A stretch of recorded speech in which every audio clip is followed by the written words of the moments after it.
All right, people. It's July 22nd.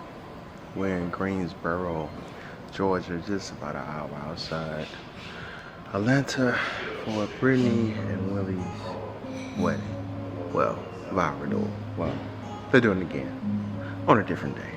But here we go. The reason why we like this jewelry and this diamonds and stuff, and they don't understand, is because we really from Africa, and that's where all this stuff come from, and we originate from kings, you know what I'm saying? So don't look down on the youngsters because they want to have shiny things. It's in our genes, you know what I'm saying?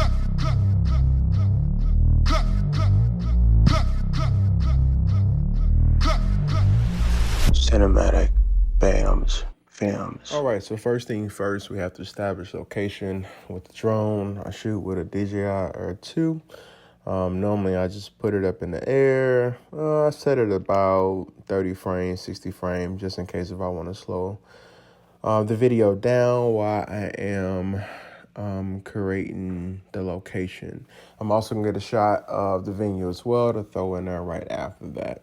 I did shoot some B-roll during this film. I did like to set up everything they had for us to B-roll to let you know this is a vow renewal versus it being just a regular wedding. After that, we pretty much roll into the ceremony. The officiant shot her coming down. I was at 4K, 60 frames per second. We were outside, so my shutter speed was up because of the light. I think my shutter speed was probably around anywhere between 3,000, 4,000. I was shooting directly into the sun, so I had to make sure that I was able to block out as much light shooting right into the lens as possible. This part with the groom is why it's very important to go to ceremony rehearsals if you can, because you can pretty much plan your shots before they happen. Plus, you got to keep in mind, these couples are hiring you, so they trust you. They trust your opinion. They want it to look really good. You want it to look really good. So they're going to roll with what you pretty much suggest they should do. So with Willie coming out, I already knew the doors would be closed, but I knew the curtains would be open a little bit so I can get just a little bit of him going left and right, left and right, left and right. So you see him right before he come out. When I'm shooting the groom getting ready, it's really simple. He didn't have no shirt on up on his blazers, so we just kept it simple. But I knew the song he picked. I knew how he wanted to feel. I knew the vibes. I knew all that before the ceremony took place because guess what? I was at the ceremony rehearsal. I also decided to use the raw audio, mainly because I knew he would be rapping to the song. Sometimes that raw audio is just so much better than important audio. It brings the viewer in. It makes it feel more authentic, more real. I did shoot this in 60 frames just in case I wanted to slow it down, even though I didn't end up slowing it down. And that was pretty much it on this part. So they end up having just basically one best man and a matron of honor. I did end up slowing down some of this with the matron of honor.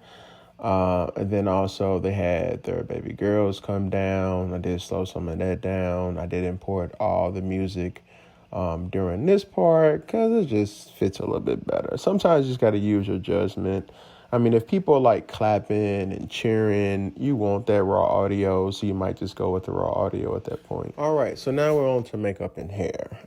First things first, what I did mention in the beginning of this, whenever you watch any of my behind the scenes or any of my films, everything is shot in log. I would suggest really shooting everything in log if you can. Log helps with low lighting. You get controls over all your colors. You can make it brighter. You can make it dimmer.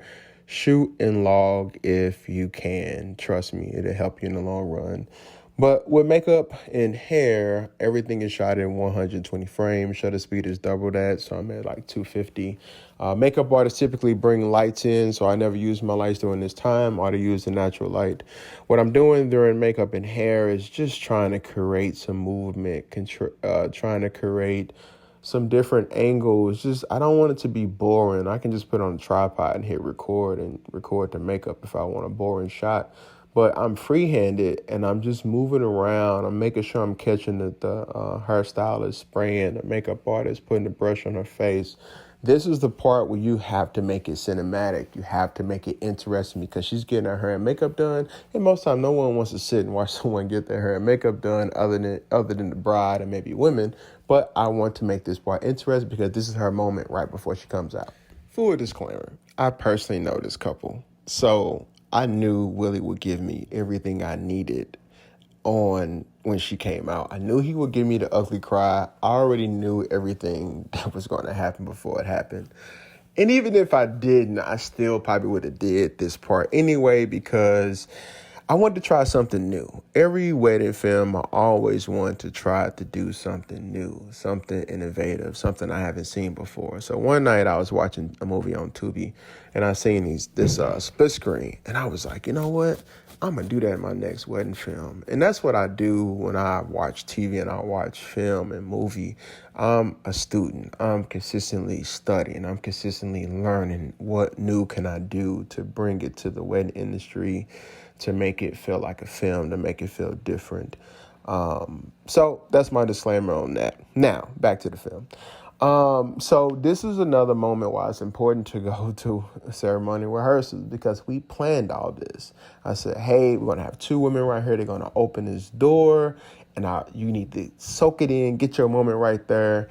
And I knew at that moment, Willie was going to lose it. So I had the double camera set up. And at this point, I was like, I'm going to do a split screen, main screen, split screen again. I already knew what I was going to do before it happened. And that was pretty much it, long story short. I was more concerned about the photographer getting in my other camera, which she did for a split second, but she was mindful of that camera being right there. So I'm thankful for that. The drone was already up. So I had multiple shots. This shot was so epic for me. I was able to import the raw audio because I had to because his mic was picking up the audio for the music. So I had to make sure everything was timed perfectly, and it turned out so beautiful. All right, on to the ceremony. At this point, I switched my camera to 23 frames, mainly because of the size. Yes, I can keep it in 60 frames per second. I'm gonna render everything at 23, 24 frames anyway. It doesn't make a difference. But for size purposes, during the ceremony, if you're not going to slow it down, if you can do it real quick and smooth, move it down to 23 frames because it's going to save you on space, render time, and all that good old thing. I did still have the second camera set up. That camera was on 30 frames, just in case if I wanted to slow it down when she was coming down, even though I ended up slowing it down anyway, but you just do it just in case. I also did the split screen during the ceremony as well, mainly during the vows. I knew the vows would be a little lengthy. This was a vow renewal, so you've been together 10 years. You got a lot to say. You got a lot you want to,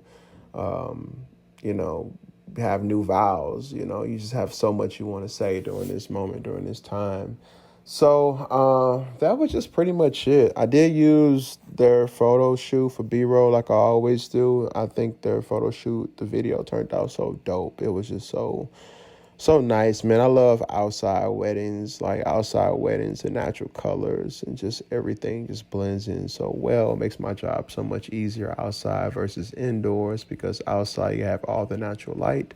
Another thing I forgot to mention, if you have a stationary camera, right, don't be afraid to create different angles, different shots. I move around like I do because I always know I have that backup camera behind the bride where I can move around and create shots. And worst come to worst, let's say that camera just happened to malfunction and turn off and I don't know because I mainly shoot by myself 95% of the time.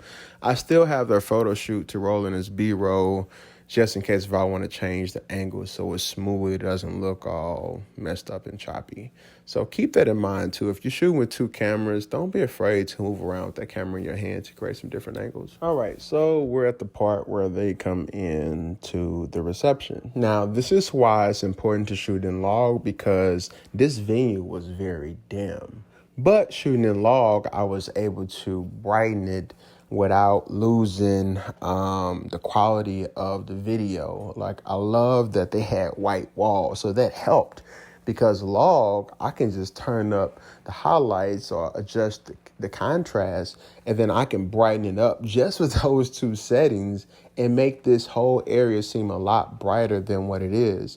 I also went with the raw audio because it felt better for us, like importing it. Like their raw audio just felt great. And then moving on to the first dance, they had the clouds, smoke, whatever you want to call it. I imported the music at this point. I just had to.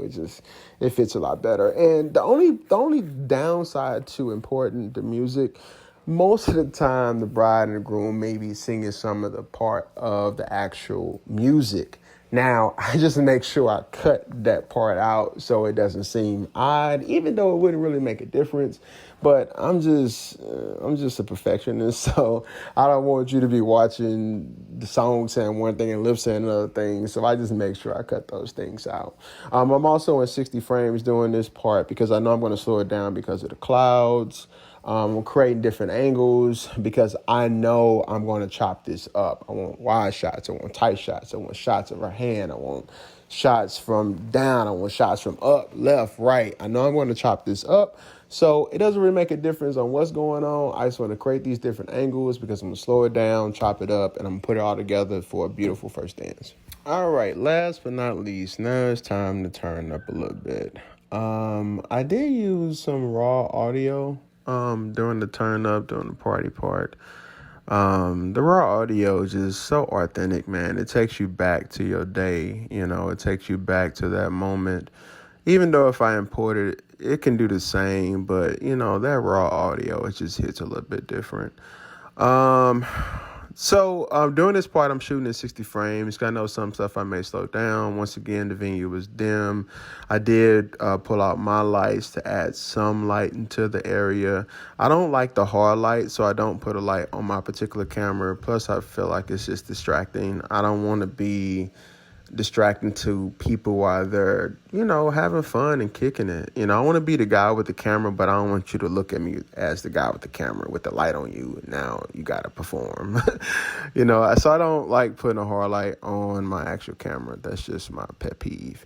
And then at the end, they had the fireworks, and I kind of got right by it because I wanted that shot of him just coming right out of the freaking thing. It just was so epic versus me just shooting it while I was shooting up in the air. And then we just ended it there, man. It was a nice day, man. My friends, my partners, my family. I love y'all. Thank you for choosing CinematicBams Films. And if you want the same quality, good work, book us as well.